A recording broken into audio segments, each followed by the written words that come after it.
Hello again. I am Lou Dorian, and I am continuing on this journey with the quotes and daily aphorisms, words of wisdom series. And today we got a real doozy. It is completely nothing but ego and self-importance, which is another term that comes more from the northern Mexican shaman traditions there, or the Toltecs, and they like to use the term self-importance, which I have interpreted and directly linked to the word ego through some of the understanding, for instance, that Eckhart Tolle brought to this space with his books, The Power of Now and The New Earth.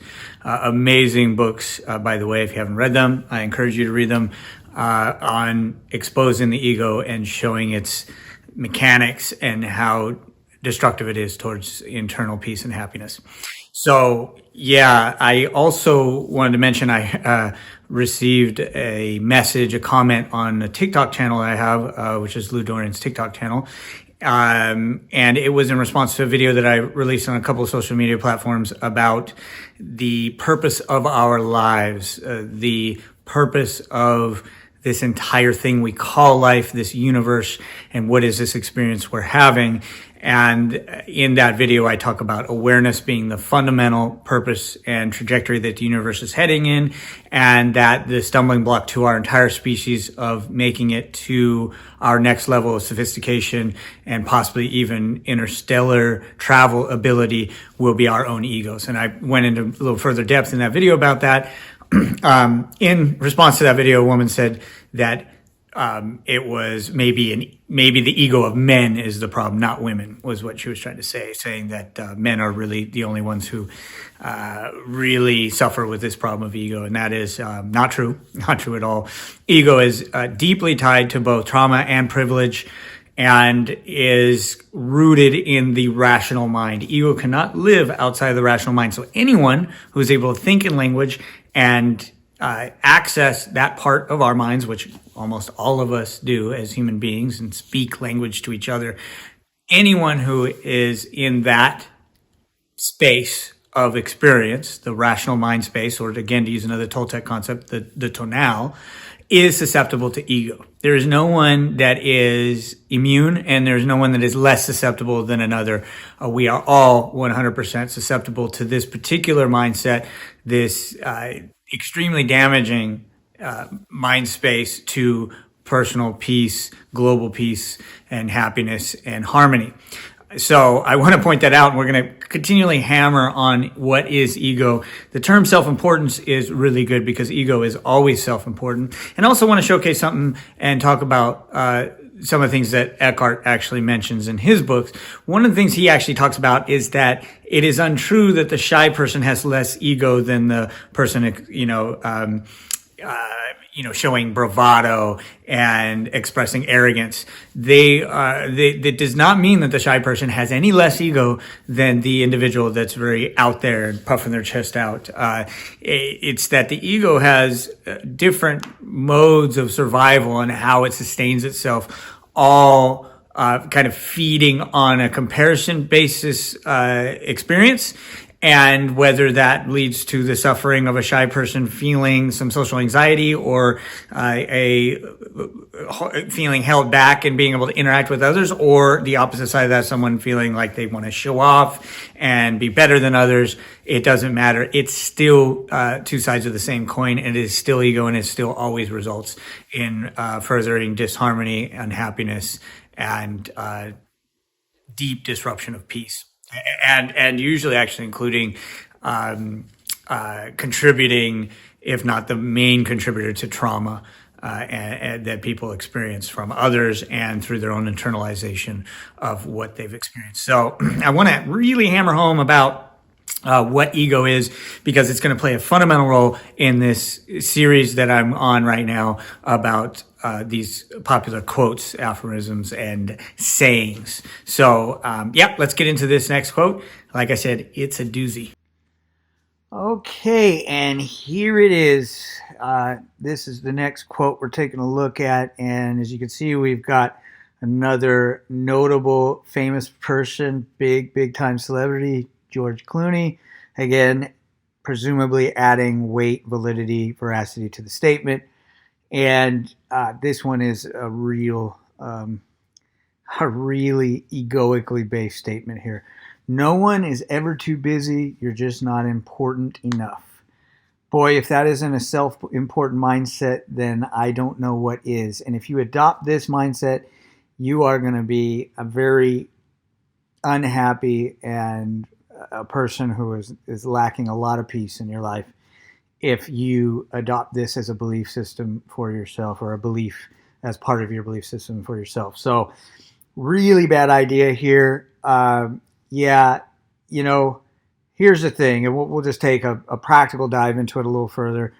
What is this saying even, right? And at what point is someone too busy to actually engage with you, right? At what point where are we drawing this line? Because let's go to the most extreme here and say that, you know, someone's in the hospital with a serious heart condition, they're about to go into surgery. Would we say that that is too busy, or is it not? Or should they sacrifice their life and die trying to get in touch with you and interact with you? Right? So that's at the most extreme level. Or another very extreme example, someone is in open combat battle in one of the various hot zones around the world, and you're expecting them to contact you in the middle of this serious all-out fight for their lives. Okay, absurd, right? Absolutely absurd. And that's extreme. That's extreme.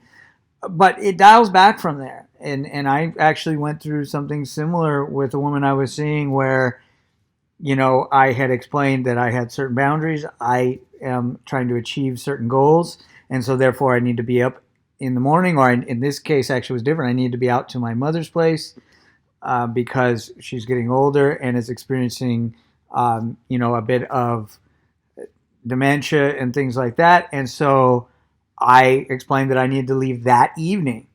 And so, you know, she got drunk and high and passed out and couldn't be, you know, woken up. And so here it is, almost 1 a.m. I still have to leave. There's no way I can avoid going out there.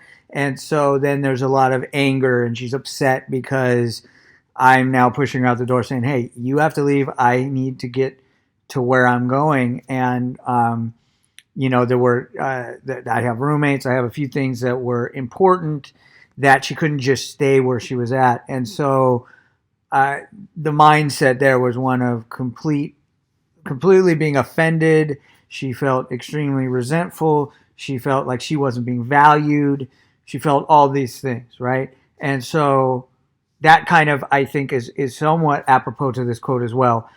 You know, at what point is your importance more important than what's going on in another person's life, right? If they're sitting around, you know, goofing off, doing nothing, and they're avoiding your text messages, then hey, you know, that this, to some degree, actually to a major degree, that then this is a true statement. But how would you even know that as well, right? How do you know how busy someone else is?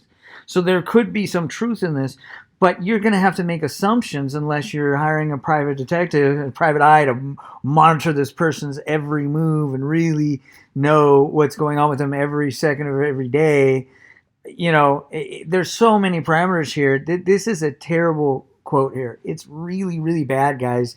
And I've heard it said by people actually, and I know this is something that people do internalize and see as truth.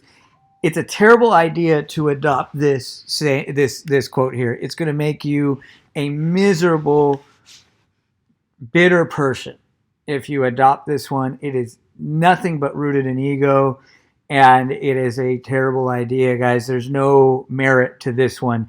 Even in the cases where there's a potential that it's true, for you to know it's true requires a lot more data, and it's just a bad idea. And all it's doing is feeding your ego and keeping you stuck at a certain frequency of consciousness in which you are less effective as a human, and more constrained in your mindset, more set in a space that limits you and those around you, because from this place here, your interaction with other people will also have a fallout. There will be a result of the attitude and mindset that you keep. And this type of belief here, with these particular words here, will not foster any improvement or positivity in your life. I would suggest that you completely discard this one. It's terrible. Throw this one in the trash. Do not internalize this one. Do not adopt it as a belief system. It's going to hurt you. It's going to hurt you, and it's not going to do anything good for you. There's nothing good that comes from ego, and that's all that's embodied in this statement. Not all of these quotes am I going to have such a negative, viewpoint on. Some of them actually are 100% true or majority true. Some of them are going to be wobblers, or they're actually going to be complex, in which it's a matter of perspective.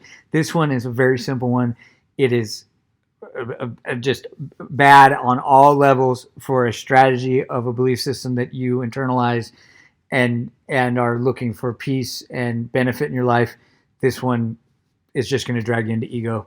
It's not going to bring anything good, guys. So that's all there is to that one. It's actually a simple one, pretty easy one. Just, yeah. It's a piece of crap, this one. Sorry, guys. Nothing good about it. Okay, there we go. So I will continue on with more of these, and hopefully get some value from them. And, it's going to get more in depth. There's going to be others that have a lot more layers to them than this. All right. See you in the next one.